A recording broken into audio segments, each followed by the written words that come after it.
Bonjour à tous, nous voici devant un corps de bélier ou Walton ou Pilter numéro 2. Voilà, un vieux truc que j'ai récupéré, mais qui est oui, un peu rouillou, ça y a un peu de tartre dessus, tout ça, de calcaire. Mais les portées sont en bon état, les portées des... Vous voyez, tout est en bon état dessus. Donc je vais bien le nettoyer, le repeindre, et je vais partir de là pour faire un bélier. Alors, je n'ai rien d'autre en pièce d'origine. Je vais devoir tout fabriquer. Je vais fabriquer la cloche, le clapet de choc, tout. On va en faire un bélier moderne. Alors donc j'ai déjà commencé par ça. J'ai ce trou là, il était à M10. J'en ai fait un autre ici à M6, taraudé. Et je vais venir rapporter cette pièce ici, que je vais fignoler, je vais arrondir les bords, la lustrer pour qu'elle soit belle, voilà, enlever les traces de soudure, mettre un joint entre et la boulonner ici. Voilà, première étape, je vais faire ça. Comme ça, il y aura ici un clapet anti-retour de marque Europa, hein, c'est-à-dire qui ne contient pas de plastique dedans, qui est laiton et inox, qui sont quand même relativement solides. Déjà pour commencer. Et après, je vais me lancer dans la fabrication du clapet de choc et de la cloche. Et je vous ferai voir ça au fur et à mesure que j'avancerai. Je ne vais pas me presser, parce que je veux faire de l'excellent travail. Et on verra ce petit bélier une fois terminé et en fonctionnement. Voilà, allez, bien, on continue. Alors voilà, ça y est, le corps nettoyé, c'est très rapidement fait. J'ai dû mettre un quart d'heure à peu près pour nettoyer l'ensemble. Le dessous aussi a été fait, voilà, décapé. Donc là, le dessus, je l'ai décapé avec une brosse, je vais vous montrer. Une brosse comme ça qui est sur un moteur, hein, voilà. C'est très pratique. Et, excusez-moi, le dessous, je l'ai fait avec cet outil-là, pardon, que je ne vais pas citer la marque, que vous connaissez, voilà. Et puis l'intérieur, là, tout l'intérieur, je l'ai fait avec une fraise et monté, qui est sur une rallonge, monté sur une perceuse, voilà. Et j'ai nettoyé l'intérieur, c'est propre. J'ai meulé ma pièce qui va venir ici, voilà. Ça fait meuler, pardon, non, nettoyer, vous voyez, ça y est, décapé. Je l'ai, disons, passivé, voilà. Pour parler sur l'inox en passive avec un acide, voilà. Donc là, je vais mettre un joint entre, deux vis là, une de 10 ici, une de 6 ici. Voilà. Pardon, je recommence, c'est 10, 6, voilà. Et voilà, et peindre le corps, je ne sais pas encore quelle couleur, mais je vais le passer d'abord au Rustol pour lui faire une couche de protection et par derrière une peinture. Voilà, allez, on va passer à la suite. Mais voilà, un petit passage au Rustol, on va laisser sécher et passer la peinture. Bien voilà, la cloche est terminée, donc pas mal. Elle me plaît. Voilà. Je fais le petit joint là pour l'étanchéité. La deuxième couche, les deux couches de peinture sont faites. Là maintenant, ce que je vais fabriquer, ce sont les brides d'entrée, les deux brides sur le côté, parce qu'évidemment, je les ai pas non plus. Et après, on passera à la fabrication du clapet de choc. Voilà, fabrication finale. Je vais l'équiper d'un reniflard en entrée ici. Donc je vais prévoir l'orifice pour visser le reniflard sur la bride d'entrée. Je vais faire un manchon assez long comme ça, qui sera soudé sur la bride et avec le reniflard qui viendra au-dessus. Voilà, pour qu'il soit le plus proche possible de l'entrée. Voilà, ça se passe bien. Bon, ben allez, maintenant la suite. Bon, ben voilà, ça y est, les brides sont faites et posées. L'entrée avec la prise pour le reniflard. Voilà. Bon, maintenant on va attaquer le clapet de choc. Voilà, ça avance. Alors, le clapet de choc, il y a du travail dessus. Mais bon, j'ai mon idée pour le faire. J'ai quelques pièces à commander. On va pouvoir faire ça. Bon, mais voilà, mon clapet de choc avance bien, il n'est pas fini encore. Il y a quand même du travail là-dessus. Hein. Parce que bon, il y a des pièces à tourner, il faut que tout soit parfaitement aligné. Hein. C'est-à-dire qu'il faut que je me suis arrangé à ce que l'intérieur du corps et ici le guide soient parfaitement alignés et que là la portée soit parfaitement perpendiculaire à l'ensemble. Hein. Donc là, vous voyez, parce que c'est fichu comme ça, il va être démontable ici.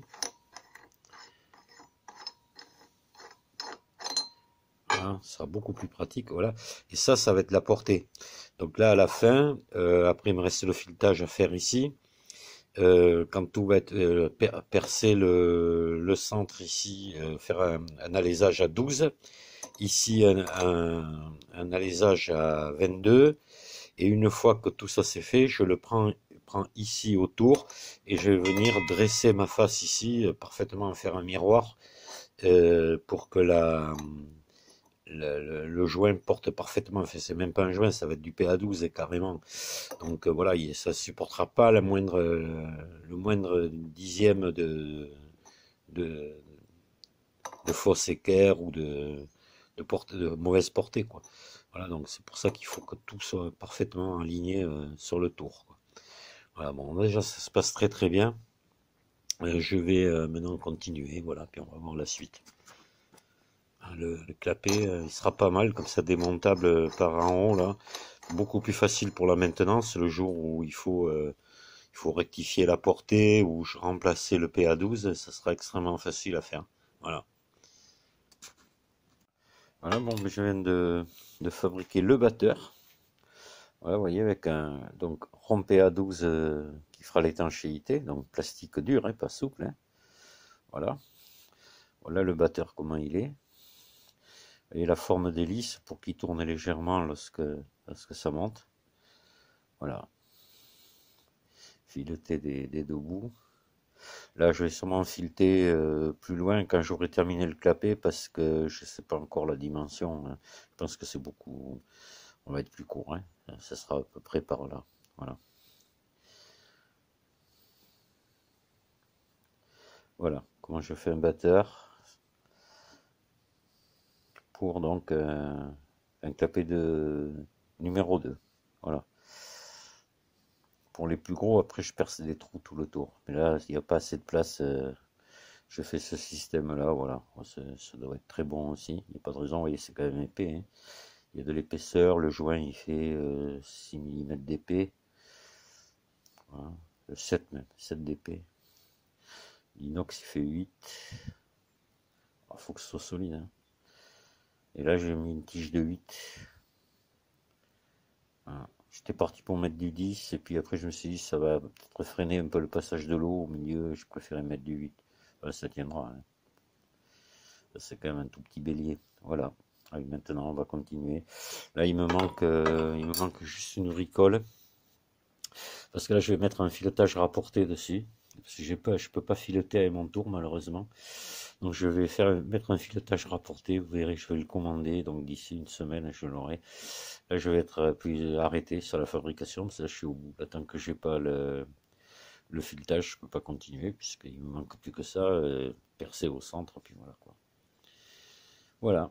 Allez, ben, à tout de suite pour le... Ça sera dans une semaine, mais sur la vidéo, à tout de suite pour le reste. Voilà, mais tant que j'y étais, comme j'attends les pièces pour finir le clapet de choc, j'ai fait le reniflard, voilà. Il est terminé. Il va renifler, normalement.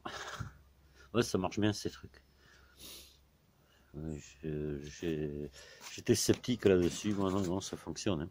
Puis voilà la petite aiguille en inox qui va servir à le déboucher le cas échéant. Petite tige de 0,8, voilà, que je vais attacher ici avec une petite ficelle. Elle restera attachée pour pas la perdre. Voilà.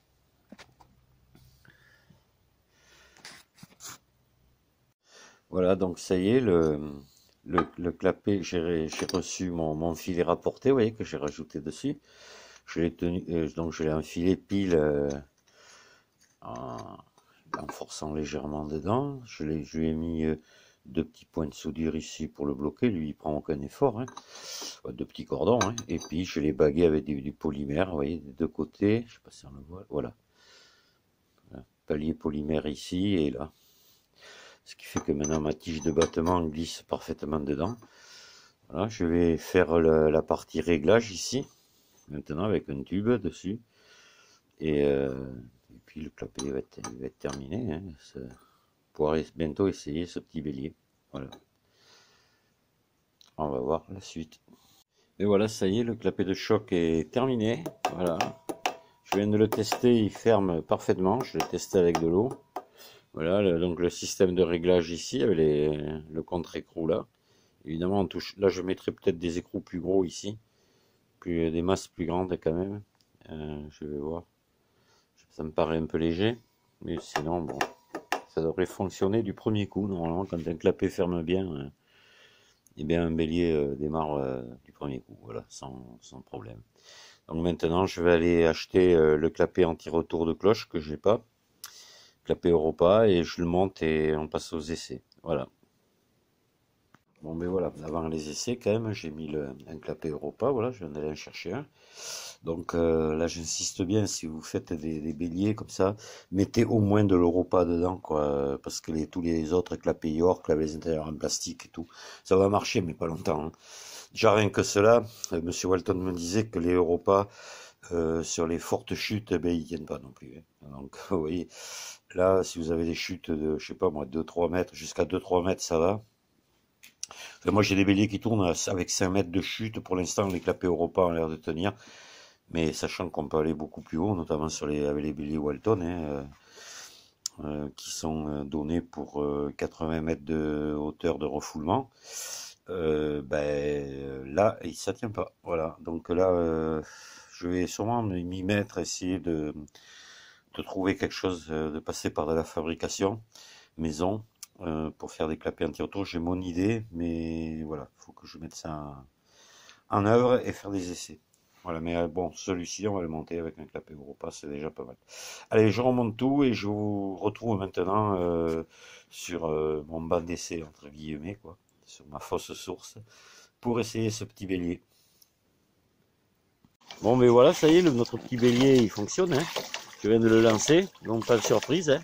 J'avais juste une chute sur le gros raccord du clapet de choc, le gros écrou, là, le joint était mort, j'avais pas fait attention, donc j'ai acheté un joint qui avait un défaut, je l'ai changé, mais sinon, voilà, pas de souci. Donc il remonte l'eau, hein, convenablement, on la voit qui sort par le tuyau PVC, là. Donc là, comme j'ai l'habitude de le dire sur toutes les vidéos, on travaille avec 1,10 m de chute, 6,50 m de refoulement, on est dans l'arbre en haut. Et le refoulement, c'est le petit tuyau blanc qui recoule dans le gros gris pour pas que ça siphonne, hein, voilà. Et je vois le débit, j'ai l'habitude des numéro 2, ce que ça donne, ça me paraît très très satisfaisant. Voilà, il est régulier, il n'y a pas de problème. Le petit reniflard rejette son eau. Maintenant, est-ce qu'il fonctionne? Ça, j'en sais rien. Avec le temps qu'on pourra le savoir. Voilà, si on n'est pas obligé de rajouter d'air au bout d'une semaine, hein, c'est que le reniflard fonctionne. La cloche fait 3 litres, je l'ai mesuré. Voilà, ça c'est un petit bélier qui est prêt, voilà, prêt à rendre service à quelqu'un. C'est solide, ça va être fiable. Comme vous l'avez vu, toutes les pièces d'usure remplaçables. Voilà, donc ça m'a coûté pas mal de travail, mais je suis content du résultat. C'est très très satisfaisant. Voilà. Une petite horloge, comme je dis souvent. On va faire le tour, et puis je vais vous laisser.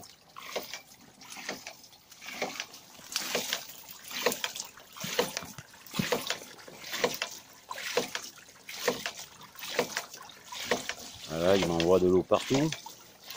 J'en prends même sur les pieds. Alors je vais vous faire voir pour le réglage, hein, réglage de là, si je fais varier, là je n'ai pas serré le contre-écrou. Si j'ouvre un peu plus, il va devenir beaucoup plus lent. Vous voyez, là même je le fais arrêter, c'est trop. Ah, j'ai la visite de Merle. Bonjour le Merle. Voilà, et plus je vais réduire, plus je vais augmenter la vitesse, plus je réduis la course, vous voyez. Là, j'augmente la vitesse de battement. Voilà. On pourrait la réduire sûrement. Hein, on ne va peut-être pas l'accepter.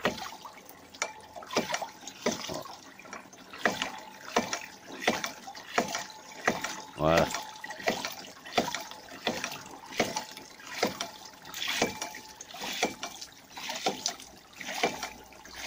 Là, il est pas mal, là. Voilà, avec cette ouverture-là, il est pas mal. Vous voyez, même là, il y a quelque chose qui va pas. Je dois avoir des bouts de feuilles qui passent dedans. Mon bac est très sale. Ouais, il y a quelque chose qui est passé dedans. Ah, donc je l'enlève. Voilà. Sinon, aucun souci. Je vous dis donc à très très bientôt. Merci de m'avoir écouté. À une prochaine vidéo. Au revoir.